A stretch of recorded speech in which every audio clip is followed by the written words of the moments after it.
السلام علیکم ورحمۃ اللہ وبرکاتہ۔ الحمد للہ رب العالمین والصلاة والسلام علی اشرف الانبیاء والمرسلین نبینا محمد وعلی آلہ واصحابہ اجمعین، اما بعد۔ الدواء کا یہ چھٹا درس ہے۔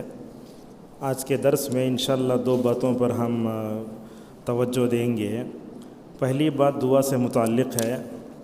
اگر ہم اپنی زندگیوں میں دعا سے لذت حاصل کرنا چاہتے ہیں تو ہمیں کیا کرنا چاہیے؟ ایک بات یہ ہے، ایک 15-20 منٹ میں اس میں سمیٹیں گے۔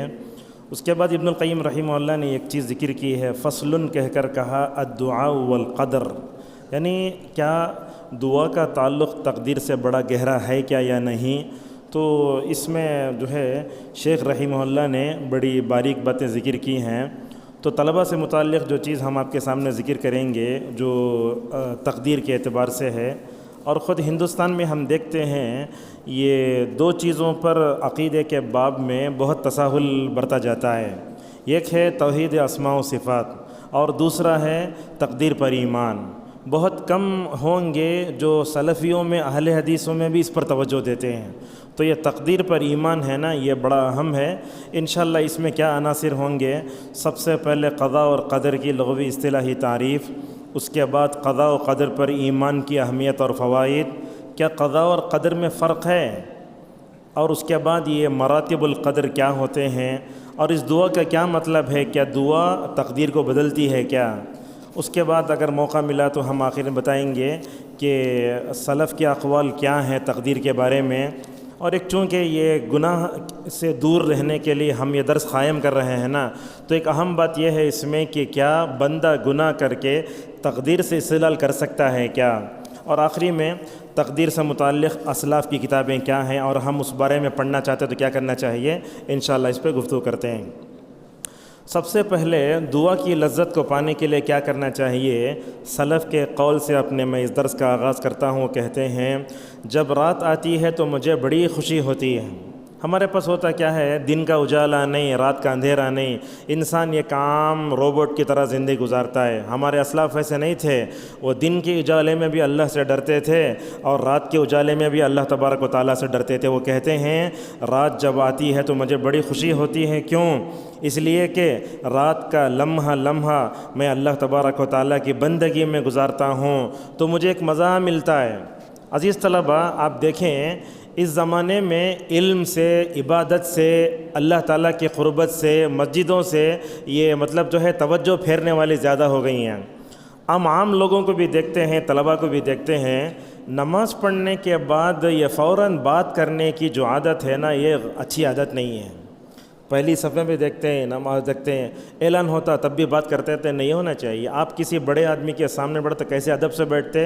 جیسے ہی نماز ختم ہوتی ہے تو اللہ کے سامنے بیٹھے ہیں آپ، اللہ تعالیٰ تو مالک الملک ہے نا، اگر آپ کے دل میں اس کا ادب نہیں تو یاد رکھیے اللہ کا ادب تو سب سے اہم ہے۔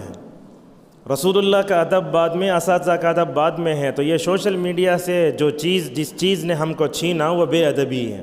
لہٰذا ہم آپ تمام سے، اور جہاں جہاں تک یہ درس جائے گا، ہم ان سے درخواست کرتے ہیں کہ اللہ پر ایمان لانے کا تقاضا یہ کہ اپنے اندر اللہ کا ادب پیدا کریں۔ ماشاءاللہ آپ دیکھتے ہیں حرم وغیرہ میں اس طرف میں امام جب نماز پڑھا کے پلٹ کے بیٹھتا ہے نا، اس کے چہرے میں کیا ہوتی؟ خشیت الہی ہوتی ہے۔ کیوں؟ اس لیے کہ اللہ تعالیٰ کے سامنے کھڑا ہوا۔ بلکہ علی رضی اللہ عنہ کے خاندان میں کسی ایک کا نام آتا ہے، نام بھول رہا ہوں اس وقت، جب وضو کرتے تو چہرہ زرد پڑ جاتا۔ لوگ پوچھتے آپ کے چہرے کی زرد پڑنے کی وجہ کیا ہے؟ تو کہتے آپ نہیں جانتے کیا میں کس ذات کے سامنے کھڑنے جا رہا ہوں۔ تو وضو کے وقت خشیت الہی سے چہرہ زرد ہو جائے، ان کے رکوع کا، ان کے نمازوں کا اور ان کے سجدوں کا کیا حال ہوگا آپ اندازہ لگا سکتے ہیں۔ اور عزیز طلبہ، اس وقت میں آپ یہ بات بھی بتانا چاہتا ہوں، عمر ابن خطاب رضی اللہ عنہ کہتے ہیں کہ رسول اللہ صلی اللہ علیہ وسلم نے فرمایا اس امت میں سب سے پہلے اگر کوئی چیز اٹھائی جائے گی تو وہ نمازوں کا خشوع و خضوع ہے۔ صحیح ہے یہ. اس حدیث جب پڑھتا ہوں میں تو ایسے معلوم ہوتا ہے کہ رسول اللہ نے آج کے ماحول کو دیکھ کر ماشاءاللہ وہ بات کہی ہوگی. آپ نے کہا تم مسجد میں جاؤ گے حتی لا تری فیہم خاشعا، تم خضوع سے توجہ سے نماز پڑھنے والے کسی کو نہیں دیکھو گے. لہٰذا آپ سے گزارش ہے کہ اللہ کا ادب اپنے اندر پیدا کریں. نماز کے بعد جب بیٹھتے ہیں تو کیا کریں؟ اللہ کا ادب کریں. اللہ تعالیٰ کے اذکار جو ہے اسی طریقے سے ادعیہ وغیرہ کی مکمل طور پر پابندی کریں. تو جب رات اب آتی ہے تو میں خوش ہو جاتا ہوں، اس لیے کہ کیا ہوتا ہے مجھے اللہ تبارک و تعالیٰ سے مناجات کرنے کا موقع ملتا ہے. اور جب میں تنہائی میں ہوتا ہوں تو اللہ تبارک و تعالیٰ کے سامنے اپنے ہاتھ کو پھیلا کر جو ہے اپنے آپ کو میں ذلیل سمجھتا ہوں. اب آتے ہیں اس موضوع پر. دعا کی لذت اور مناجات کو پانے کے لیے ہمیں کیا کرنا چاہیے؟ سب سے پہلے دعا کا اگر مزہ لیتے ہیں، اگر آپ دعا کو عبادت سمجھتے ہیں، سب سے پہلے اپنے اندر توحید کو پرفیکٹ کرو. یہ سب سے اہم ہے. جو لوگ شرک میں پڑے رہتے ہیں، بدعت و خرافات میں پڑے رہتے ہیں، ان کو دعا مانگنے کا مزہ نہیں آتا. کیوں؟ اس لیے کہ کبھی اللہ کے سامنے مانگتے، اسی طریقے سے نعوذ باللہ کبھی جو ہے وہ درگاہوں کے سامنے جاتے ہیں، خانقاہوں کے سامنے جانتے ہیں. لہٰذا میں سمجھتا ہوں اللہ کے دربار کو چھوڑ کر جو بندہ غیر اللہ کے دربار پہ جاتا ہے تو دعا کی لذت سے محروم ہو جاتا ہے. دوسری چیز ہے ریاکاری سے بھی دور رہنا چاہیے. جیسے میں نے اس سے پہلے کہا تھا ادعوا ربکم تضرعا وخفیہ، اللہ تعالیٰ کو گڑ گڑا کر چپکے پکارو. علامہ ابن القیم رحمہ اللہ ابن تیمیہ سے نقل کرتے ہیں آہستہ دعا کرنے کے 10 فائدے ہیں. ایک فائدہ اس میں یہ ہوتا ہے کہ بندہ ماشاءاللہ ریاکاری سے دور ہوتا ہے. اگر آپ زور سے مانگے تو لوگوں کو معلوم ہو جاتا ہے، مگر آپ ماشاءاللہ آہستہ مانگتے ہیں تو یہ تھکان بھی کم دیتا ہے اور اسی طریقے سے ریاکاری سے بندہ دور رہتا ہے. دعا کی لذت کو پانے کے لیے جو تیسری چیز ہے وہ ہمارے اندر اللہ تبارک و تعالیٰ کی محبت ہونا چاہیے. اب جانتے ہیں محبت کی بات جب آتی ہے تو ہمارے اندر نہ رسول اللہ کی محبت ہے، نہ صحابہ کی محبت ہے. ہمارے اندر کیا ہے؟ یہ کھانے پینے کی، یہ فلمی ستاروں کی، ہیرونے کی، کرکٹ کھیلنے والوں کی اور سیریل میں آنے والوں کی محبت ہے. یہ نہیں ہونا چاہیے. اگر آپ کے دل میں اللہ کی محبت آ گئی نا، یاد رکھو غلط قسم کی جتنی محبتیں ایسے ہی نکل جائیں گی. اور آج کل یہ فتنے ارتداد بہت ہو رہا ہے. اللہ آپ لوگوں کی حفاظت کرے، ہماری حفاظت کرے. آج کل تو لڑکیاں یونیورسٹیوں میں، کالجوں میں پڑھتی ہیں، ارتداد کے فتنے میں کیوں جاتی ہیں؟ ان کا سبب یہ ہے کہ ان کے دلوں میں اللہ کی محبت نہیں ہے. اور آپ جانتے ہیں فتنے ارتداد کے اوپر کتنے تقریریں ہوتی، کتنے لمبے محاضرے ہوتے، لیکچر ہوتے، مگر اس میں کہیں یہ ذکر نہیں کیا جاتا ہے اللہ کے پاکیزہ امور اس دل میں پیدا ہونا چاہیے. اور اب یاد رکھو آپ لوگ ایک بات، اللہ پر ایمان، اللہ کی محبت، اگر یہ دونوں چیزیں پرفیکٹ ہو گئی نا، دوسری غلط قسم کی جتنی محبتیں ہیں ماشاءاللہ دل سے نکل بھی جائیں گی. اور ہوگا کیا کہ آپ کو جو ہے لذت بندگی بھی حاصل ہوگی. اور اسی طریقے سے دعا کی لذت کو پانے کے لیے چوتھی چیز ہے اللہ کی اطاعت کرنا. آپ اللہ کی اطاعت کر کے جتنے قریب رہتے ہیں تو ہوتا کہ آپ کی دعا قبول ہوتی ہے. آپ اللہ کی اطاعت کے بغیر دور دور رہتے ہیں، نماز کھڑے ہوئے بعد آتے، نیکیوں کو لائٹ لے لیتے. یاد رکھو ایسے لوگوں کی دعائیں قبول ہوتی ہیں مگر دیر سے قبول ہوتی ہیں. یہ حسن رحمہ اللہ کہتے ہیں جو بندہ اللہ تعالیٰ کے جس قدر اطاعت کرتا ہے اللہ تعالیٰ اس کی دعا کو ویسے ہی قبول کرتا ہے. اور آپ یہ بات یاد رکھیں ہر چیز میں ہمیں اللہ تبارک و تعالیٰ سے یہ مدد حاصل کرنا چاہیے. قرآن نے خود کہا یا ایھا الذین آمنوا استعینوا بالصبر والصلاۃ، کہیں کہا واستعینوا بالصبر والصلاۃ وانھا لکبیرۃ الا علی الخاشعین. عباس رضی اللہ عنہ کے متعلق ایک واقعہ ذکر کیا ہے علامہ ابن کثیر رحمہ اللہ. وہ کہتے ہیں عباس رضی اللہ عنہ جانور پر سوار ہو کر جا رہے تھے تو ان کے بھائی قسم تھا، قاف سے میم، قسم ان کے بھائی کا نام تھا. تو راستے میں جا رہے تھے، حضرت عباس رضی اللہ عنہ کو اپنے بھائی کے انتقال کی خبر ملی. ہم ہو تو کیا کرتے ہیں؟ ہارٹ اٹیک آ جاتا، کچھ بھی ہوتا. ماشاءاللہ کیسے تھے صحابہ اکرام، اللہ اکبر. حضرت عباس رضی اللہ عنہ نے اپنے جانور کو ایک طرف باندھا، نماز پڑھنے لگے. لوگوں نے پوچھا اس مصیبت کی حالت میں آپ نے نماز کیوں پڑھی؟ کہنے لگے اللہ کے فرمان کو تم نے نہیں پڑھا کیا؟ واستعینوا بالصبر والصلاۃ.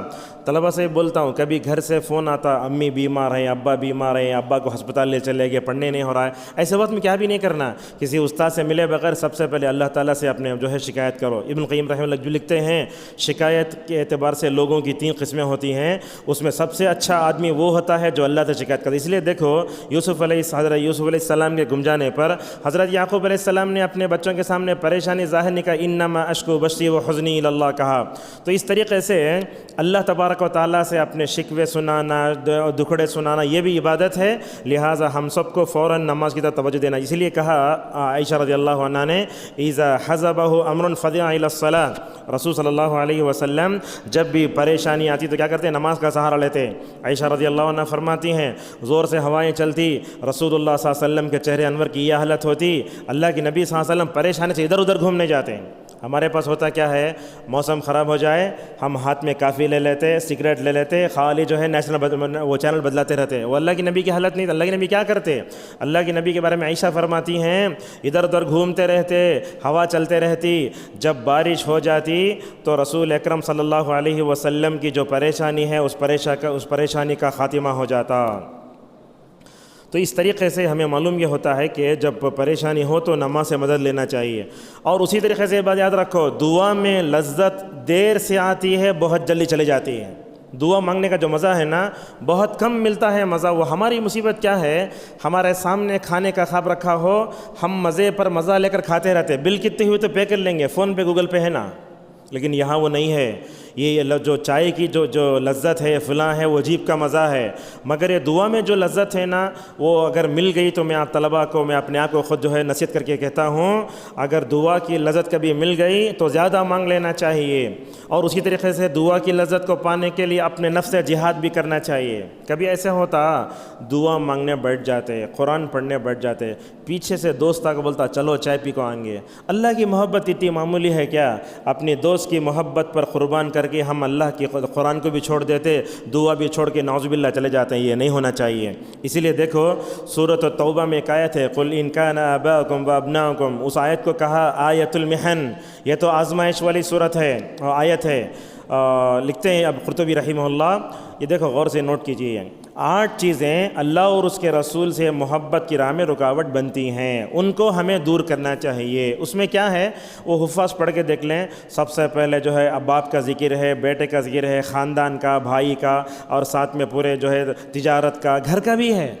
تو یہ کہا کہ اگر یہ چیزیں رکاوٹ بن جاتی ہیں تو اللہ تعالیٰ نے کہا ایسے لوگ فاسق ہیں، واللہ لا یہدی القوم الفاسقین۔ تو مطلب یہ معلوم ہوا کہ اللہ کی محبت، رسول اللہ سے جتنے محبت ہوئی ہم آگے رہیں گے۔ اور یہاں قرطبی رحمہ اللہ کا وہ قول نظر آتا ہے۔ اب دیکھیں یہ جو قل ان کان آباؤکم جو آیت ہے، نظر علمی نکتہ ہے، قل ان کان آباؤکم جو دلیل و آیت ہے نا، وہ اس آیت کو اللہ تبارک و تعالیٰ نے کعب بن مالک کے واقعے کے سیاق میں ذکر کیا ہے۔ یہ بتانا ہے دیکھو وہی کعب تھے جو رسول صلی اللہ علیہ وسلم کی اطاعت کرنے جا رہے تھے، مگر ان کے مال نے ان کو پیچھے کر دیا۔ اللہ تعالیٰ یہ ذکر کر کے یہ بتانا چاہتا ہے۔ اور حضرات صحابہ کرام ایسے تھے جب اللہ اور اس کے رسول صلی اللہ علیہ وسلم کے جناب میں ذرہ برابر بھی بے ادبی ہو جاتی یا جو ہے ذرہ آگے پیچھے ہو جاتے تو ان کو بڑا احساس ہوتا تھا۔ کعب بن مالک رضی اللہ عنہ کا واقعہ ذکر کیا امام بخاری رحمہ اللہ نے، آپ پڑھتے ہیں ابتلا کعب بن مالک اس میں مختارات میں، تو اس میں وہ لکھا ہے اللہ کے نبی صلی اللہ علیہ وسلم کے سامنے آئے تو کہتے ہیں استنار وجہہ کأنہا قطعۃ من قمر، جب توبہ قبول ہوئی تو میں کعب کہتے ہیں میں نے رسول صلی اللہ علیہ وسلم کے چہرے انور کو دیکھا، آپ کا چہرہ تو ایسا کھل کھلا رہا ہے گویا چاند کا وہ ٹکڑا ہے۔ اللہ کے نبی صلی اللہ علیہ وسلم کے سامنے کعب بن مالک رضی اللہ عنہ بیٹھ گئے، پوچھا اے اللہ کے نبی سے یا رسول اللہ، یا آپ نے توبے کا جو اعلان کیا نا یہ آپ کی طرف سے یا اللہ کی طرف سے؟ دیکھو کیسا تھا ایمان۔ تو اس موقع پر نبی کریم صلی اللہ علیہ وسلم نے فرمایا اللہ کی طرف سے ہے۔ تو اس وقت کعب رضی اللہ عنہ نے کہا یا رسول اللہ، مجھے آپ کے سامنے بیٹھے ہوئے اس بات کا احساس ہو رہا ہے اگر کسی چیز نے مجھے نجات دی تو میری سچائی ہے۔ یا جذبات میں گئے کعب رضی اللہ عنہ، کہنے لگے یا رسول اللہ اسی مال نے تو مجھے آپ کے ساتھ جنگ تبوک میں جانے نہیں دیا، یا رسول اللہ میں اپنا پورا مال دے دیتا ہوں۔ تو اللہ کے نبی صلی اللہ علیہ وسلم نے کعب بن مالک رضی اللہ عنہ سے کہا کعب جذبات میں نہیں آنا، کہا اگر تم پورا مال دو دے گے تو کیا حال ہوگا؟ تو اس موقع پر اللہ کے نبی صلی اللہ علیہ وسلم کو جواب دیتے ہوئے کعب بن مالک رضی اللہ عنہ نے فرمایا یا رسول اللہ خیبر میں جو مال ہے وہ رکھ لیتا ہوں اور بقیہ مال دے دیتا ہوں۔ اسی لیے آپ جانتے ہیں ترمذی کی روایت آتی ہے، نوٹ کرو، ترمذی کی روایت آتی ہے گناہ کرنے کے بعد بندے کو صدقہ و خیرات کرنا چاہیے، اس لیے کہ وہ صدقہ و خیرات کرنے سے کفارہ ہو جاتا ہے۔ اسی لیے آپ دیکھیں گے جہاں جہاں شریعت کی خلاف ورزی ہوتی ہے وہاں کفارات کا حکم دیا گیا، جیسے زہار کا کفارہ ہے، قتل کا کفارہ ہے اور قسم کا کفارہ ہے۔ اس طریقے سے یہ کفارات جو ہوتے ہیں ماشاءاللہ انسان کے گناہوں پر ڈال، اسی لیے آپ نے کہا الکفارۃ الحدود کفارہ۔ تو یہ نفس جہاد کرنا یہ بہت اہم ہے۔ ہم جہاں بیٹھتے ہیں وہ ہمارا جگہ، کپڑے، بعض لوگ ٹائٹ کپڑے پہن کے دعا کو بیٹھ جاتے ہیں، بار بار انگلی کرتے ہیں، یہاں انگلی کرتے ہیں، نہیں ہونا چاہیے، سب بے ادبی ہے۔ اسی لیے آپ نے کہا المجاہد من جاہد نفسہ فی طاعت اللہ، کہا سب سے بڑا مجاہد وہ ہے جو اللہ کی طاعت میں اپنے نفس سے جہاد کرے۔ اسی طریقے سے گناہوں سے دوری بھی بہت اہم ہے لذت کو پانے کے لیے۔ ہمارے پاس ہوتا کیا ہے، افطار وغیرہ میں ہم دیکھتے ہیں وہ افطاری کا سامان سامنے رکھ لے کے دعا کرتے رہتے ہیں، نظر بڑے پر پڑ رہی ہے، نظر پپئی پر پڑ رہی ہے، آپ کو دعا میں کیسے لذت آئے گی؟ اور رمضان میں ہونے والی غلطی میں نے آپ کو بتایا، صالح عثیمین حفظہ اللہ کہتے ہیں یہ افطار کے وقت جو دعا قبول ہوتی نا وہ عند فطری ہی وہ لفظ ضعیف ہے۔ آپ نے کہا ثلاث دعوات اللہ ترد، وہ دعوت الصائم وہ روزے دار کی دعا پورے مہینے قبول ہوتی ہے، ہم پورے مہینے رمضان جو ہے دعا سے غافل ہو جاتے ہیں، افطار کا سامان رکھ کے وہاں بیٹھ جاتے ہیں، اس طریقے سے جو ہے کیا ہوتی ہے توجہ ہٹتی ہے۔ وہیب ابن ورد رحمہ اللہ کہتے ہیں، دیکھو کیا بولتے ہیں، دیکھو جب بندہ گناہوں میں پڑتا ہے اللہ تبارک و تعالیٰ عبادت کی لذت کو چھین لیتا ہے۔ یہی تو ہے، ہمیں ہر طرح کا مزہ معلوم ہے لیکن قرآن کی تلاوت، لذت بندگی، دعا سب ہے نا، ان تمام کی طرف ہونا چاہیے۔ اور کہا جب بندہ گناہوں سے دور ہو جاتا ہے تو اللہ تبارک و تعالیٰ اسے جو ہے ماشاءاللہ لذت بندگی دیتا ہے۔ اور یہ بات یاد رکھیں، دعا میں لذت کو پانے کے لیے پختہ ارادے سے مانگو، جیسا کہ آپ صلی اللہ علیہ وسلم نے فرمایا فَلْيَعْظَمِ الْمَسْأَلَةَ، بندہ دعا کرے تو پختہ ارادے سے دعا کرے۔ نبیوں کی دعاؤں کو دیکھو ماشاءاللہ کس پختہ ارادے سے وہ دعا کرتے تھے۔ اور اسی طریقے سے اور ایک بات بھی ہے، 10ویں چیز، دعا کی لذت کو پانے کے لیے بیکار چیزوں سے بندہ دور رہنا چاہیے۔ دن بھر غیبت، چغل خوری، چڑانا، برے القاب، یہ پکارتے پکارتے کون تو بھی اللہ تبارک و تعالیٰ سے دعا کیا تو اسی زبان سے گناہ کرو، اسی زبان سے دعا کرو، اللہ دعا قبول کرے گا۔ اسی لیے عمر رضی اللہ عنہ بڑا پاکیزہ جملہ کہتے ہیں ذکر اللہ دوا، اللہ کا ذکر کرنا یہ دوا ہے، ذکر الناس دا، لوگوں کا ذکر کرنا بیماری ہے۔ لہٰذا دن بھر آپ چغل خوری سے، کینہ کپٹ سے، حسد سے، برے القاب سے، غیبت سے اگر پاک رہو تو ماشاءاللہ میں سمجھتا ہوں آپ کی دعا قبول ہوگی۔ اسی لیے کہتے ہیں ابن قیم رحمہ اللہ زیادہ کھانا، زیادہ پینا، زیادہ سونا، زیادہ دیکھنا، فضول نظر، باہر جاتے ہیں آپ بازار میں اپنی نگاہوں کو نیچی رکھو۔ سفیان ثوری رحمہ اللہ کے بارے میں آتا ہے جب وہ عید کے لیے نکلتے تو سب سے پہلے کیا کرتے، اپنی نگاہوں کو نیچی رکھتے۔ سلف میں سے ایک کے بارے میں آتا ہے جب نکلتے تو اپنا انگوٹھا ایسا کر لیتے، انگوٹھے کو دیکھ لے جاتے، وہ انگوٹھے کو دیکھ لے کے واپس آ جاتے۔ واپس آنے کے بعد ان کی جو ہے بیوی نے ایک جملہ کہا، آپ جب گئے تھے عید کو تو کیا آپ کی نظر مطلب اجنبی عورتوں پر پڑی کیا؟ انہوں نے کہا اللہ کی قسم عید کے دن تو سب سے پہلے سنت یہ ہے کہ میں اپنی نگاہوں کی حفاظت کرتا ہوں، اور نگاہوں کی حفاظت کرتے ہوئے میں نے اپنا انگوٹھا ایسے کیا، اس کو دیکھتے ہوئے گیا اور اس کو دیکھتے ہوئے واپس آ گیا۔ اسی طریقے سے ہمیں مطلب کیا کرنا چاہیے، استغفار بھی زیادہ کرنا چاہیے۔ اللہ تعالیٰ نے سورہ انفال میں کہا اے اللہ کی نبی صلی اللہ علیہ وسلم جب تک آپ ہیں ہم عذاب بھیجنے والے نہیں ہیں۔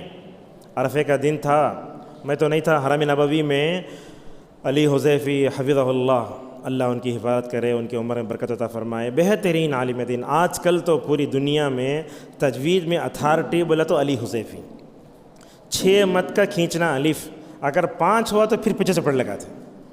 انہوں ایک مرتبہ وہ عرفے کا دن تھا، وہ فجر کی نماز میں سورہ انفال پڑھے وَمَا كَانَ اللَّهُ لِيُعَذِّبَهُمْ وَأَنْتَ فِيهِمْ، اللہ اکبر، اتنا روئے۔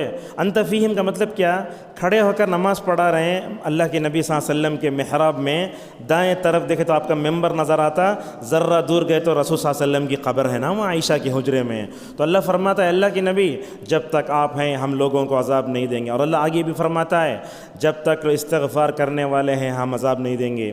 ان دونوں آیتوں کی تفسیر میں ابن عباس رضی اللہ عنہما کہتے ہیں عذاب سے بچانے والی دو چیزیں ہیں۔ عذاب سے بچانے والی ایک چیز رسول اللہ صلی اللہ علیہ وسلم تو رخصت ہو گئے، مگر عذاب سے بچانے والی ایک چیز استغفار بھی ہے، لہٰذا استغفار زیادہ کرتے رہنا۔ اس لیے دیکھیں گے آپ اللہ کی نبی پر سب سے جو آخری صورت اتری اذا جاء نصر اللہ، اس میں اللہ نے کیا کہا؟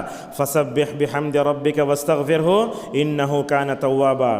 یہیں کے ایک استاد مولانا ظفر الحق شاکر نائیتی عمری رحمہ اللہ، ایک مرتبہ وہ طلباء کے سامنے خطاب کر رہے تھے کلیہ حال میں، انہوں نے ایک بات یہ کہی طلباء سے، میں دیکھ رہا ہوں کہ میرا حافظہ بھی آپ کا حافظہ کمزور ہو رہا ہے، اس کو قوت والا بنانے کے لیے ہم سب کو استغفار کرنا چاہیے۔ لہٰذا رسول اکرم صلی اللہ علیہ وسلم سے صحابہ سے بڑے گناہ نہیں ہوتے تھے، جیسے ہی چھوٹے گناہ ہو جاتے فوراً اللہ کی طرف متوجہ ہوتے اور استغفار کرتے۔ لہٰذا جب آپ دعا کرتے نا، دعا کرنے سے پہلے سید الاستغفار پڑھ لو۔ فائدہ کیا ہوگا؟ فائدہ یہ ہوگا کہ آپ کے اور آپ کے درمیان جو گناہوں کی وحشت ہے وہ ختم ہو جاتی۔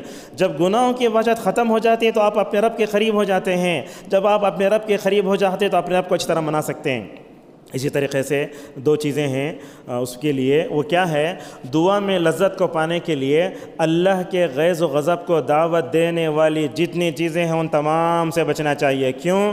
اس لیے کہ اگر آپ کو غصہ اگر اللہ تبارک و تعالیٰ کا آپ پر ہو گیا نا، آپ بچ نہیں پائیں گے۔ اسی لیے کہا سورۃ طٰہٰ میں وَمَن يَحْلِلْ عَلَيْهِ غَضَبِي فَقَدْ هَوَىٰ۔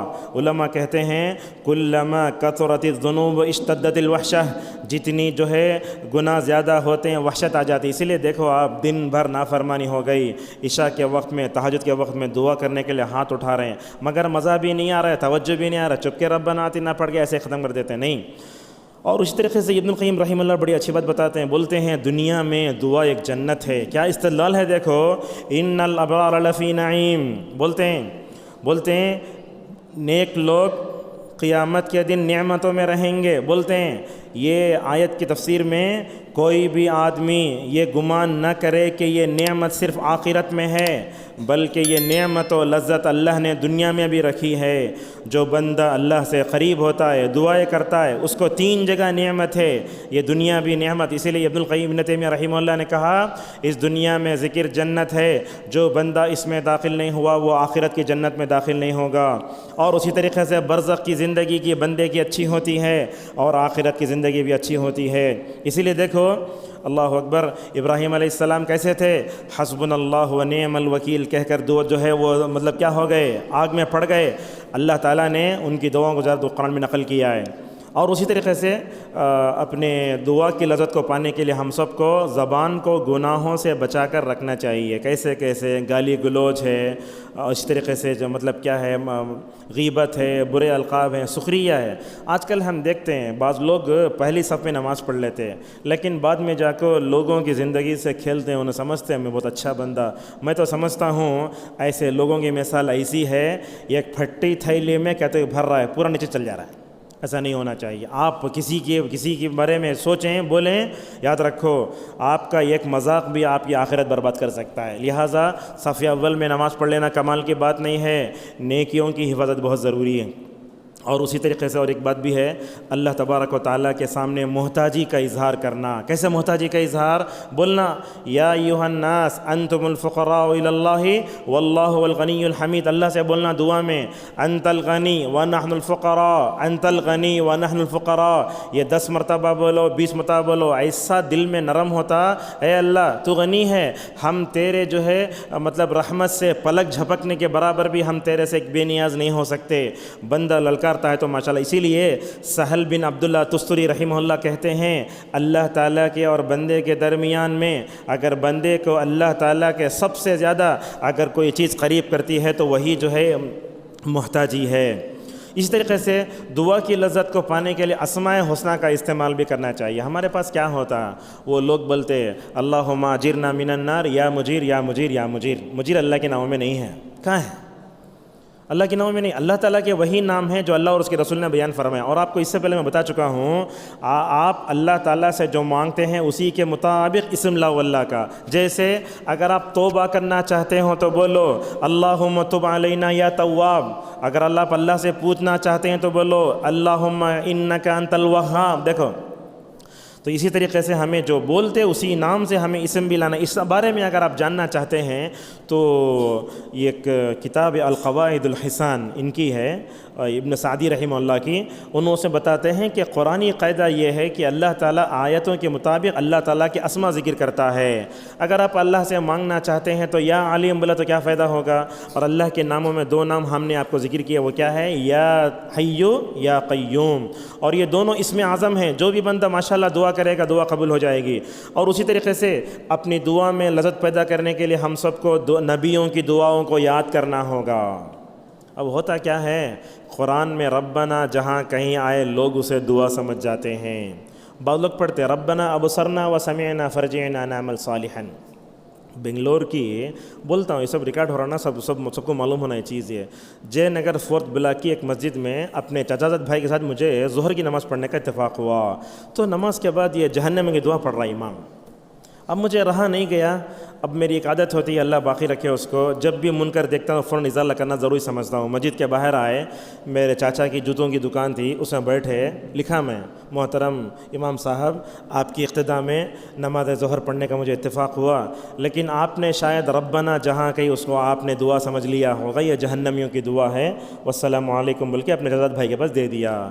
وہ دینے کے بعد وہ میں اس وقت شاید میں مدینہ میں پڑھ رہا تھا, میں 2007 میری فراغت ہے, تو اس سے پہلے کا 5 اور 6 کا واقعہ ہے.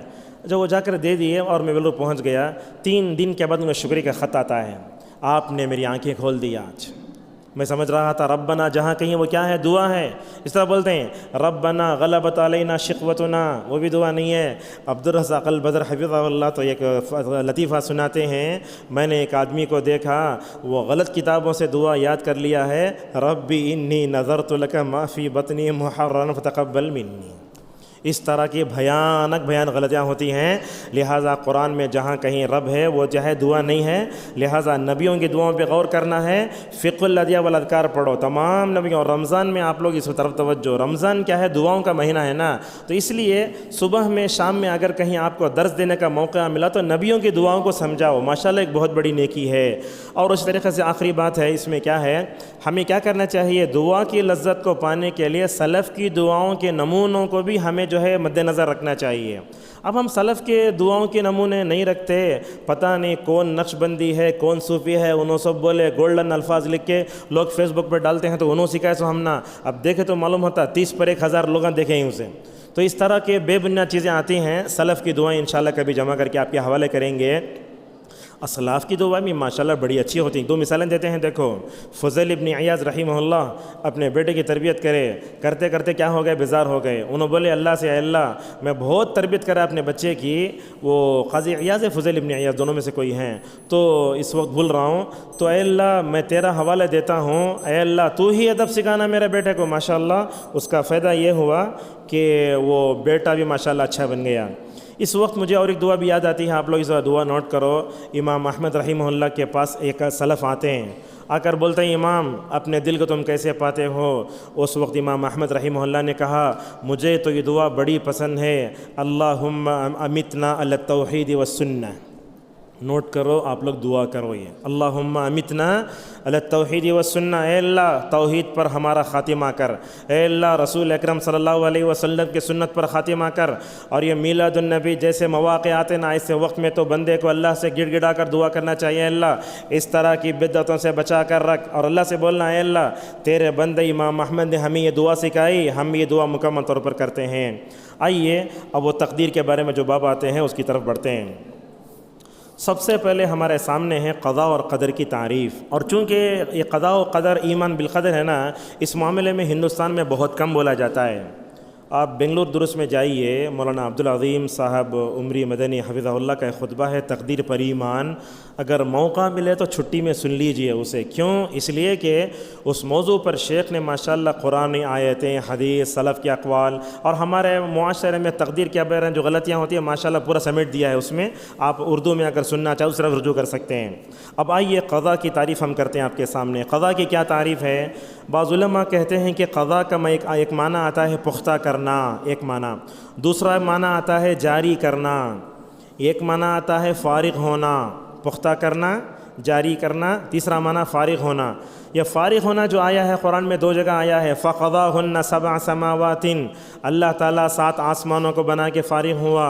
فَلَمَّا قَضَى مُوسَى الْأَجَلَ وَسَارَ بِأَهْلِهِ، یہاں بھی دیکھیے زجاج رحمہ اللہ کہتے ہیں میں نے قضا کی لغوی تعریف دیکھی تو اس میں نے دیکھا اس میں 2 معنی ہیں، ایک تو یہ ہے کہ کسی چیز کا کٹ جانا، دوسرا یہ ہے کہ کسی چیز کا مکمل ہو جانا، یہ ہے۔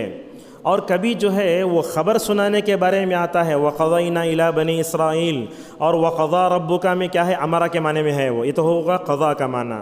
قدر کا کیا معنی ہے، اس میں بھی بہت سی جو ہے مطلب تفصیل ہے۔ ایک معنی آتا ہے طاقت کا، وَعَلَى الْمُوسِعِ قَدَرُهُ وَعَلَى الْمُقْتَرِ قَدَرُهُ، کبھی اندازہ لگانے کا معنی آتا ہے۔ آپ صلی اللہ علیہ وسلم نے حدیث میں فرمایا اگر جو ہے کیا ہے شعبان کے 29 یا 30 دن ہو جائیں تو جو ہے کیا کرو، فَقْدُرُوا، کہ اندازہ لگاؤ۔ کبھی تنگی کا معنی بھی آتا ہے، جیسا کہ کہا فَقَدَرَ عَلَيْهِ رِزْقَهُ، اللہ نے اس کے رزق کو تنگ کر دیا ہے۔ قضاء و قدر کی یہ لغوی تعریف ہے۔ اگر آپ میرے سے قضاء کی اصطلاحی تعریف پوچھنا چاہیں تو میں آپ کو حدیث جبرائیل کا حوالہ دینا چاہوں گا، جس کے آخر میں آپ صلی اللہ علیہ وسلم نے فرمایا ان تؤمن بالقدر خیرہ و شرہ۔ یہ تقدیر پر ایمان جو ہے اسلام کا 5واں رکن ہے۔ اور اس بارے میں ابن منظور رحمہ اللہ کی ایک بات اچھی لگی۔ ابن منظور یہ جو لغوی ہیں ان کے عقیدے میں کبھی جو ہے کچھ علماء نے مطلب یہ ذکر کیا ہے، کچھ ملاحظہ ذکر کیے ہیں۔ اور ایک بات بھی ہے، لغوی ہوتا ہے تو ماشاءاللہ کچھ ایسے لغوی بھی ہیں جو ماشاءاللہ ساتھ میں سلفی بھی ہیں۔ انہی ناموں میں ایک نام آتا ہے ابن فارس رحمہ اللہ کا معجم مقاییس اللغہ جو کتاب ہے، اگر آپ اس میں لغت بھی دیکھیں گے تو کہیں آپ کو عقیدی غلطی نظر نہیں آئے گی، مگر آپ وہی المفردات فی غریب القرآن دیکھیں گے راغب اصفہانی کی تو اس میں آپ کو کہیں نہ کہیں جو ہے اللہ تبارک و تعالیٰ کی صفت کی تعویل بھی ملے گی۔ اسی لیے راغب اصفہانی کے بارے میں کہا کہ وہ اصل میں اشعری ہیں عقیدے کے اعتبار سے۔ ابن منظور رحمہ اللہ کہتے ہیں کہ قضاء و قدر دونوں ہمیشہ لازم و ملزوم چیزیں ہیں۔ اور یہ کہا یہ قضاء اور قدر ہے نا، اصل میں کیا ہے، قضاء بنیاد ہے اور قدر کیا ہے، قدر کیا ہے، بلڈنگ ہے۔ سمجھ رہے ہیں آپ، قضاء کیا ہے، بنیاد ہے، قدر کیا ہے، اس کے اوپر ایک بلڈنگ کی طرح ہے۔ اور کہا جو آدمی قضاء اور قدر کے بارے میں فرق کرتا ہے یا اس میں سے کسی کا انکار کرتا ہے تو کافر ہو جاتا ہے۔ اور الایمان بالقدرہ خیرہ و شرہ، تو خیر کا کیا مطلب ہے، علماء کہتے ہیں کہ ہر قسم کی اطاعت خیر میں آ جاتی ہے۔ بندہ جب اللہ تعالیٰ کے اچھے تقدیر پر ایمان رکھتا ہے ماشاءاللہ ثواب بھی ملتا ہے اسے۔ وشرہ کا مطلب کیا ہوا، اللہ تعالیٰ کی معصیت اور اس کا انجام۔ توحید اسماء و صفات کے بارے میں نے کہا کہ اس کے بارے میں اگر آپ گھر کو گئے تو کبھی گھر میں بھی اور مسجد میں بھی قضاء و قدر کے بارے میں مکمل طور پر جو ہے کبھی خطبہ بھی ہونا چاہیے۔ اب دوسرا ایک مسئلہ ہے قضاء و قدر میں کیا فرق ہے۔ ہمارے پاس تو قضاء و قدر ایسے ہی استعمال ہوتے ہیں، ماشاءاللہ اس بارے میں تقریباً جو ہے کافی طویل بحث ہے۔ قضاء و قدر میں کیا فرق ہے، علامہ بن باز رحمہ اللہ کہتے ہیں کہ لا فرق بینہما، قضاء اور قدر میں کوئی فرق نہیں ہے پہلا۔ اور اچھا کیوں فرق نہیں ہے، اس کی 3 وجوہات بیان کرتے ہیں۔ پہلی وجہ یہ ہے قضاء و قدر میں فرق کرنے کی کوئی دلیل نہیں ہے۔ دوسرا یہ ہے قضاء و قدر جیسے میں نے سلف کو دیکھا کہ ماشاءاللہ دونوں ایک ہی الفاظ، دونوں ایک ہی معنی میں استعمال ہوتے ہیں۔ کیا مطلب، مترادف کے طور پر استعمال ہوتے ہیں۔ 2 ہو گئیں، دلیل نہیں ہے، اور دونوں سلف کبھی اس کو اس کے معنی میں کبھی اس کو معنی میں استعمال، جیسے ایمان اور اسلام کا مسئلہ آتا ہے۔ اور تیسری وجہ یہ ہے اس تفریق کے پیچھے کوئی علم نہیں ہے۔ اگر آپ قضاء اور قدر کے فرق کو نہیں جانیں تو قضاء اور قدر کے باب میں ایمان میں کوئی فرق آنے والا نہیں ہے۔ دوسرا ہے ابن حجر رحمہ اللہ کہتے ہیں قضاء اور قدر میں فرق ہے، بہت باریک بات ہے۔ قضاء کیا کہا، القضاء اسم لما وقع، قضاء کہتے ہیں جو چیز واقع ہو چکی ہے ماضی میں، وما لم یقع بعد فهو القدر، اور جو چیز واقع نہیں اسے قدر کہتے ہیں۔ سمجھ گئے آپ، القضاء اسم لما وقع، قضاء جو ہوتا ہے وہ واقع ہو چکا ہوتا ہے۔ قدر کیا ہوتا ہے، وما لم یقع بالقدر وما لم یقع بعد فهو القدر، جو واقع نہیں ہوا اسے قدر کہتے ہیں۔ ابن عثیمین رحمہ اللہ کی بات مجھے بڑی اچھی لگی، وہ کہتے ہیں ان القضاء والقدر متباینان، کہتے ہیں کہ قضاء و قدر ایک دوسرے سے ٹکرانے والے الفاظ ہیں۔ میں دیکھتا ہوں کہ علماء اس بارے میں فرق نہیں کرتے ہیں. دیکھو ان اجتمعا افترقا و ان افترقا اجتمعا, سمجھتے ہیں نا. پہ ایمان و اسلام کی جو تعریف یہاں فٹ ہو رہی ہے, وہ کہتے ہیں ان اجتمعا افترقا, اگر ایک جگہ آ گئے تو دونوں کا معنی الگ ہوگا. و ان افترقا اجتمعا, اور دونوں اگر الگ الگ آئیں گے تو معنی جو ہے مل کر ہوگا. خطابی رحمہ اللہ کہتے ہیں جماع القول فی هذا الباب انہما امران لا ينفك احدهما عن الاخر. یہ معالم السنن جلد 2 صفحہ 320 میں فرماتے ہیں اگر قضاء اور قدر کے باب میں اگر فرق کریں, میں سمجھتا ہوں کہ دونوں جو ہے ایک ہی جو ہے لازم ملزوم ہیں. سعودی عرب کے مفتی ہیں, مفتی مملکہ عبدالعزیز آل الشیخ رحمہ اللہ حفظہ اللہ, ماشاء اللہ اس سال بھی حج کیے.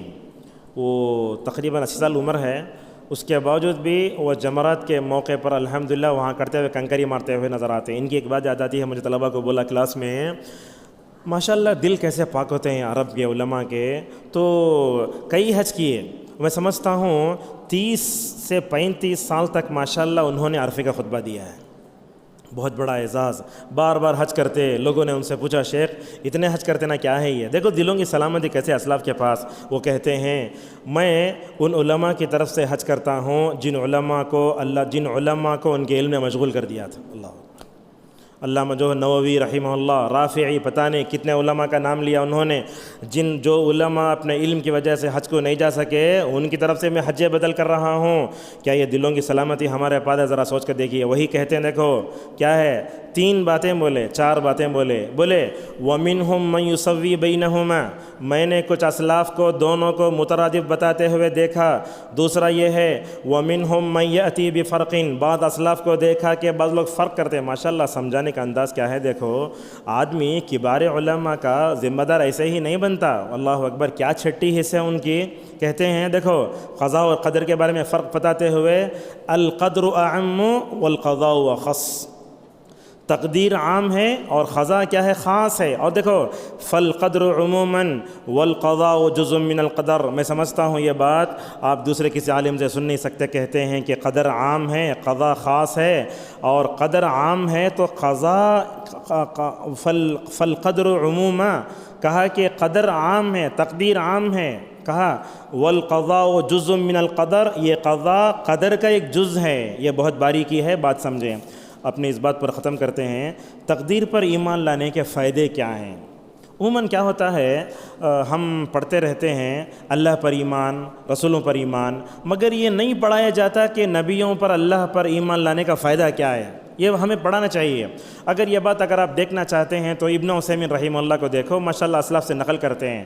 فرشتوں پر ایمان کے بارے میں ایک فائدہ ذکر کیا, کہا اللہ تعالیٰ نے ان فرشتوں کو ہماری خدمت کے لیے پیدا کیا ہے, تو فرشتوں پر ایمان لانے کا فائدہ یہ ہوتا ہے کہ فرشتے ہماری خدمت کرتے نا, ہمارے اوپر مامور ہیں. تو لہٰذا فرشتوں پر ایمان لا کر ہم اللہ تبارک و تعالیٰ کا شکر ادا کرتے ہیں. تو تقدیر پر ایمان کے جو فائدے ہیں 10 ہیں, اس کو ذکر کر کے اپنی بات ختم کر لیتے ہیں. سب سے پہلے تقدیر پر ایمان لانے کا فائدہ یہ ہوتا ہے کہ اللہ تعالیٰ کے ناموں میں ایک نام ہے القدیر, اس پر ایمان لائے. جیسا ہے کسی جگہ پڑھتے انہو علی کل شیء قدیر, انہو علی کل شیء قدیر, لیکن ہندوستان میں تفسیر کرنے والوں کو ہم نہیں دیکھتے. قدیر پر آ کر کوئی آج تک بتایا ہے کیا؟ اللہ تعالیٰ کے ناموں میں القدیر بھی ہے. اور اس آیت سے معلوم ہوتا ہے کہ تقدیر پر ایمان لانا یہ ارکان ایمان میں سے ہے. یہ استدلال اور یہ نورانی باتیں آپ عرب و عرب علماء سے سن سکتے ہیں. دوسری چیز ہے, تقدیر پر ایمان لانے کا دوسرا بڑا فائدہ یہ ہوتا ہے کہ بندے کو سکون آتا ہے. ماشاءاللہ عرب میں ہم نے دیکھا ایسی مثالیں دیکھے, بیوی کی تدفین ہو رہی ہے, شوہر کی آنکھوں میں ذرہ برابر بھی آنسو نہیں ہیں. ہندوستان میں ہو سکتا؟ ہندوستان میں ہارٹ اٹیک مر جائیں گے لوگ سنتے ہی.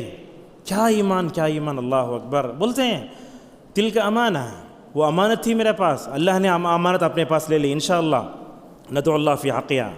ہمارے ایک استاد کی بیوی کا انتقال ہوا, اللہ اکبر, آنکھوں سے آنسو گرے رہے. تو یہ تقدیر پر ایمان ہے. اور ہم عورتوں کی تدفین وغیرہ ہوئے تو ایک بات اچھی دیکھیں, یہاں کیا ہوتا ہے, کون عورت مری تو بھی لوگ جا کے سب بھی دیکھتے رہتے ہیں اسے، ایک بات یہ ہے۔ دوسری بات یہ ہے اگر کسی کے گھر میں مرد مر گیا تو ہمارے گھر کی خواتین سب جا کے دیکھتے ہیں، اسے نہیں دیکھنا چاہیے۔ جیسے زندے میں وہ آپ کے لیے اجنبی ہے، مرنے کے بعد بھی اجنبی ہے۔ یہی بات عائشہ رضی اللہ عنہ کیا کرتی تھیں، جب اللہ کے نبی کو دفن کیا گیا، ابو بکر دفن کیا گیا، بغیر جو ہے اوڑھنے کے پھرتی تھی شاید، لیکن جب حضرت عمر رضی اللہ عنہ دفن کیا گیا، جو عائشہ کی جگہ تھی نا، تو جب وہاں سے اندر ہیں پھر بھی جو ہے پردہ کر کے بولتی گزرتی، لوگ پوچھتے عائشہ تمہارے شوہر محمد ہیں، تمہارے جو ہے باپ ابو بکر ہیں، لیکن حضرت عمر اندر ہی نہ، بولتی حیا من عمر، مگر جو ہے مرنے کے بعد ہی مجھے عمر سے حیا آتی۔ اللہ اکبر، یہ جو ہے حضرت عائشہ رضی اللہ عنہا کا۔ تو ہم نے دیکھا عورتوں کی جب تدفین ہوتی ہے تو ماشاءاللہ ایک کپڑا پکڑ لیتے ہیں، کوئی بھی نہیں جھانکنا، اور جتنے ماشاءاللہ سب لوگ ہوتے ہیں دور کھڑے رہتے ہیں۔ یہاں عورتوں کی تدفین ہوئی تو محرم قریب جانا، مطلب تدفین کے، یہاں ہم تو سب چلے آتے، کون چاہے اتر گیا، لیکن نہیں ہونا چاہیے۔ اور اس طریقے سے کیا تھا، سکون، رضامندی۔ اسی لیے ایک شاعر نے کہا، کیا شعر ہے وہ، تقدیر کے بارے ہی میں ہے، تو راضی برضا ہو تو مزہ دیکھ، دنیا ہی میں بیٹھے ہوئے جنت کی فضا دیکھ۔ بندہ جب تو تقدیر سے راضی ہو جاتا ہے، اللہ تعالیٰ اس کی زندگی کو ماشاءاللہ جنت بنا دیتا ہے۔ اور اسی طریقے سے اور ایک بات بھی ہے، تقدیر پر ایمان سے ماشاءاللہ ہمت ملتی ہے۔ کیسے ہمت؟ دیکھو ہمت اگر دیکھنا چاہتے ہو تو حضرات کیسے تھے، انس بن نضر رضی اللہ عنہ، 90 سے زیادہ زخم غزوہ احد میں، پہچان نہیں پا رہے ہیں کون انس بن نضر ہیں۔ کہا عرفت اختہ ببنانہ، ان کی بہن کو بلایا گیا، جب دیکھا بہن نے زخموں کو تو جب جا کے پہچانا۔ یہ شجاعت کیسی تھی؟ ام عمار رضی اللہ رضی اللہ عنہ وہ صحابیہ ہیں جنہوں نے غزوہ احد کے موقع پر نبی کریم صلی اللہ علیہ وسلم کے سر سے وہ جنگی لباس خود نکالا تھا۔ ام عمارہ کے بیٹے کو مسلمہ کذاب نے مارا تھا، حضرت عمر رضی اللہ عنہ کی خلافت راشدہ کا وقت تھا، تو حضرت ام عمار رضی اللہ عنہ جاتی ہیں عمر کے پاس، بولتے ہیں اے عمر دیکھو امیر المومنین، میرے بیٹے کو مسلمہ کذاب نے مارا ہے، میں اسے انتقام لینا چاہتی ہوں۔ کیسے شجاعت و بہادری تھی۔ ام عمارہ نکلتی ہیں اور جا کے جنگ میں شریک ہو جاتی ہیں، جیسے ہی مسلمہ کذاب کو دیکھتی ہیں تو اس کے سینے پر کھڑے ہو کے وار کرنے لگتی ہیں۔ تو تقدیر پر ایمان بندے کو سکون، رضامندی، شجاعت و بہادری لاتا ہے۔ اسی طریقے سے اور ایک بات بھی ہے، بندہ جب کیا کرتا ہے، تقدیر پر ایمان لاتا ہے تو اسے حلال کمانا ہوتا ہے، حرام سے بھی مل جاتا، دور ہو جاتا ہے، اور تقدیر پر ایمان لانے سے بندہ حسد سے بچ جاتا ہے۔ ابن القیم رحمہ اللہ ابن تیمیہ سے نقل کرتے ہیں، لا یخلو جسد من حسد، کوئی بھی جسم جو حسد سے خالی نہیں۔ ہم دیکھتے ہیں مدارس کی دنیا میں اور جو ہے مساجد کی دنیا میں، اگرچہ یہاں علماء رہتے ہیں مگر ان کے اندر حسد بہت ہے۔ لہٰذا اگر آپ حسد سے دور رہنا چاہتے تقدیر پر ایمان لاؤ، اور ہر نماز کے بعد وَمِن شَرِّ حَاسِدٍ اِذَا حسد پڑھتے نا، ماشاءاللہ مکمل طور پر اس پر توجہ دو۔ ایک عالم دین کہتے ہیں اسلاف میں سے، میں نے حسد کا علاج اس آیت میں دیکھا، وَرَفَعْنَا بَعْضَهُمْ فَوْقَ بَعْضٍ، ہے نا سخریہ جو آیت ہے سورہ زمر زخرف کی، اس آیت نے ماشاءاللہ میرے حسد کا علاج کر دیا۔ اور تقدیر پر ایمان لانے سے ماشاءاللہ بندہ محنت کرتا ہے، اسباب کو اپناتا ہے، اور تقدیر پر ایمان لانے سے ماشاءاللہ روحانی طاقت آتی ہے۔ آج یہی ہے، تقدیر پر کمزور ایمان کی وجہ سے ہمارے اندر روحانی طاقت نہیں ہے۔ ہم دیکھتے ہیں چلے جاتے، مطلب کس میں، ہسپتال میں، اگر وہاں کوئی مر جائے تو ایسا ہونا چاہیے۔ ایک عمری تھے مدنی تھے، اللہ ان کی حفاظت کرے، ان کے والد کا انتقال ہوا تو میں نے ان سے پوچھا، جب آپ کے والد کا انتقال ہوا تو آپ کے والدہ روئی ہوں گی نا؟ تو وہ عمری مدنی حفظہ اللہ کہنے لگے، بات اصل میں یہ ہے، میرے والد جب بیمار پڑے 2 مہینے سے پہلے ماشاءاللہ میرے والد نے میرے والدہ کا ذہن بنایا، اگر میں چلے جاؤں تو نہیں رونا، صبر کرنا، حالانکہ رونے سے مطلب کوئی روکتی نہیں چیز، اللہ کے نبی بھی روئے۔ تو وہ کہتے ہیں وہ عالم دین، جب میرے والد کا انتقال ہوا تو میں نے اپنی ماں کی آنکھوں میں ذرہ برابر بھی آنسو نہیں دیکھے۔ اور اسی طریقے سے کیا ہوتا ہے، 2-3 چیزیں ہیں، یہ بندہ جب تقدیر پر ایمان رکھتا نہ کبھی مایوس نہیں ہوتا، اور اسی طریقے سے بندہ جب توحید پر عقیدہ مطلب ایمان بالقضاء والتقدیر پر ایمان رکھتا ہے، ماشاءاللہ انسان میں جو ہے پوشیدہ طاقتیں ظاہر ہوتی ہیں۔ اور آخری چیز ہے، اگر بندہ تقدیر پر ایمان رکھتا ہے تو اللہ تبارک و تعالیٰ کے رازوں میں سے ایک راز اسے ملتا ہے۔ ابن عباس رضی اللہ عنہما فرماتے ہیں، اگر بندہ اپنے گال پر بھی ہاتھ رکھتا ہے تو یہ بھی تقدیر میں سے ہے، بندہ اگر ذہین ہے تو یہ بھی تقدیر میں سے ہے، اگر بندہ کن ذہن ہے تو یہ بھی تقدیر میں سے ہے۔ اسی پر اپنی باتوں کو روکتے ہیں. انشاءاللہ آگے درس میں تقدیر پر ایمان کے بارے میں جو باتیں ہیں وہ آئیں گی. اللہ تبارک و تعالیٰ سے ہماری دعا ہے اللہ تعالیٰ ہم سب کو کہنے سنت اور عمل کرنے کی توفیق عطا فرمائے. اللہ تعالیٰ ہم سب کو دعا میں اللہ نے جو لذت رکھی ہے اس کو پانے کی توفیق عطا فرمائے. اور اللہ تعالیٰ ہم سب کو ارکان ایمان میں جو تقدیر پر ایمان ہے اس پر ہمیں پختہ ایمان رکھنے کی ہم سب کو توفیق عطا فرمائے. وآخر دعوانا الحمد للہ رب العالمین.